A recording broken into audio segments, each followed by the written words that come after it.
So you're interested in getting a job in the trades. I'm so excited you've come to the right place. I'm Dennis the Apprentice, and I am a huge fan of the trades for young people. The trades have been really good for me.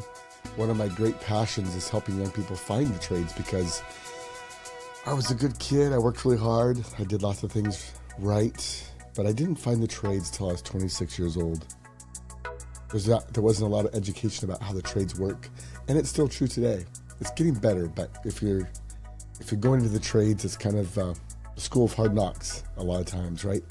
So I have a 15-year-old, and already he's required to go to take college prep courses and teach him how to be successful in college. He's not going into any trade prep courses. So that's what this is all about. This is I get so many questions, young people asking me how to get a job in the trades.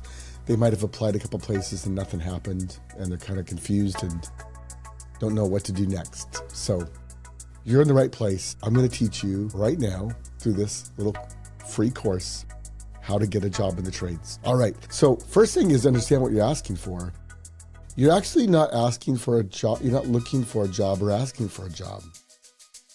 A job is, you work at the grocery store and you bag up people's groceries, right? Here, this is what we need you to do, and you do it. That's not the trades. The trades, you're actually asking someone that knows what they're doing to slow down and take the time to teach you how to do it. And it's a little bit different. They already know how to do the work. They don't really need you, right, so much. They're going to do the job whether you're there or not. And so you're looking for someone to take you on and teach you everything they know and the tricks and the code and all this stuff. And so you can become a high-paying, skilled worker, and it's a great place to be. But you're not just looking for a job. And so you kind of have to win this opportunity. That's why people don't just hire you, because they don't know if you're going to be worth it or not. And so there's a few things that you can do to let them know that you're a good bet. Does that make sense? So understanding what you're looking for is one thing. You're looking for a mentorship, really. What's cool is rather than college where they're going to charge you to teach you, in the trades, they're going to pay you to teach you. So it's pretty cool. Right away, you can go to work making pretty decent money. Some jobs may start out at minimum wage, but it goes up quickly. And other jobs, they start out at a pretty decent number. So, but in any case, you're going to get paid to learn if you get a job in the trade. So I ran a plumbing company for 25 years. And so just for this series, I'll just refer to plumbing, but it refers to anything. So there's a couple of ways you're going to build your knowledge and get your experience. So there's a couple of ways, about four different ways to do that. One is actually, like we talked about, get a job as an apprentice at a company. That's probably the most straightforward thing to do, and sometimes kind of hard. See, there's busy and slow times sometimes. Sometimes they might be really busy, they might be really slow, and if you apply when it's slow, they might not be hiring that week or month. It just depends. But another thing you can do is you can go to trade school. So there's some states and some areas and some trades, they're all different, have trade schools where you can go to a trade school first. So like in Washington State, there's a plumbing trade school. It's called Perry Tech. They teach several trades there. But they have a full group they have a whole course, a whole class of young people taking 1 year of trade school to get their knowledge base up to par in plumbing so that they can be useful once they get onto a job site with a company. So that's one way of doing it. Now they pay money to go to the trade school, but they're being taught the tools and the parts and a lot of the code so that when they finally get to the job site, they're more knowledgeable. Those kids get hired right away. No trouble at all. So, but that's not every area has that. Some areas don't really have a trade school available. And so the way you learn is you go to work for somebody that is interested in teaching you. Another thing to do is there's online courses. So I'm a member of the PHCC, the Plumbing, Heating, Cooling Contractors of America. And their PHCC Academy has a whole range of courses designed to be taken online. So they're self-study, they're self-paced. And so you can buy those courses. There's a few free courses, and then there's different courses cost money, but they're nationally recognized and approved. Some states use them exclusively for their apprenticeship programs. Again, every trade in every state's different. But these courses are designed for you work all day, and then you do a little studying it. A couple nights a week you want to devote to going through the course material, and that's your homework. And that's how you get up to speed in your trade. There's also, if none of those are available to you, maybe you come on maybe you're looking for a job right when no one's hiring.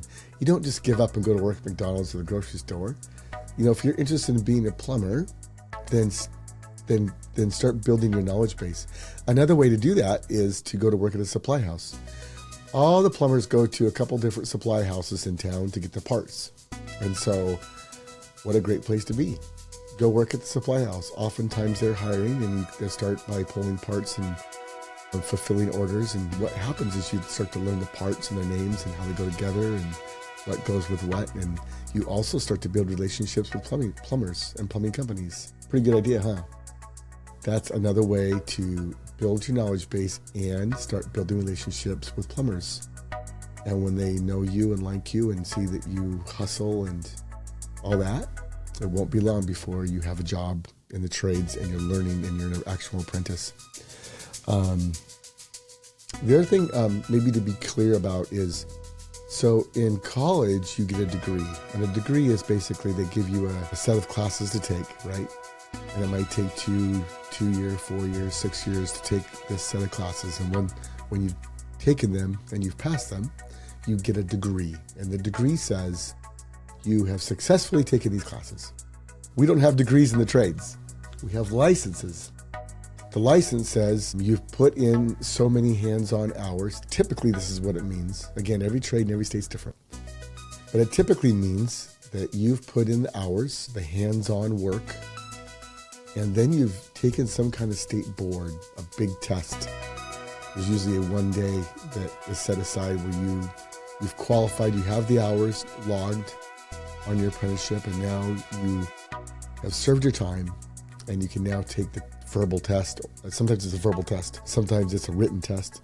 Sometimes it's a practical test where you actually are plumbing in a bathroom. That really does happen. Some states are that way. So, or any combination of that.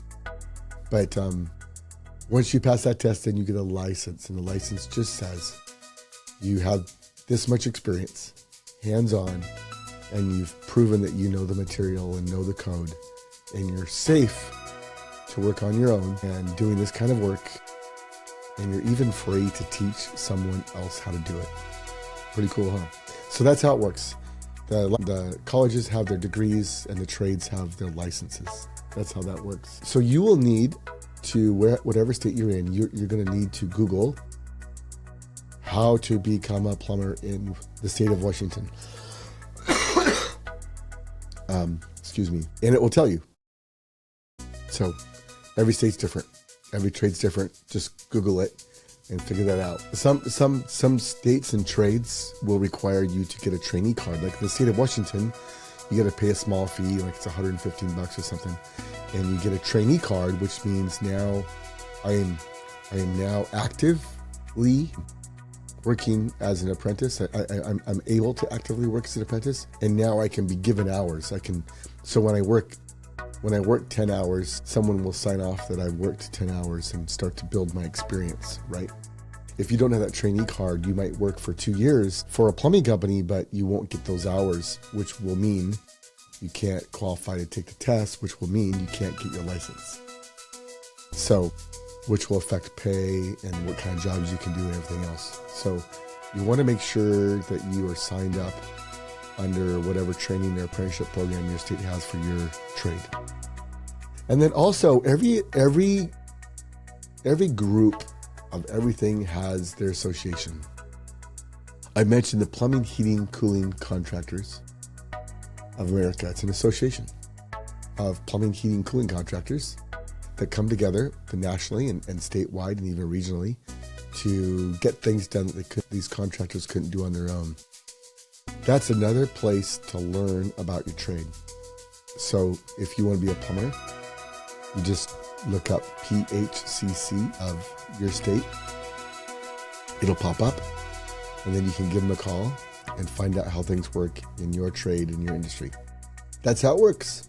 So, you're in a great place. The trades are a great place to be. The next episode here, we're going to talk about your resume and how to actually apply for a job in the trades. Stay tuned.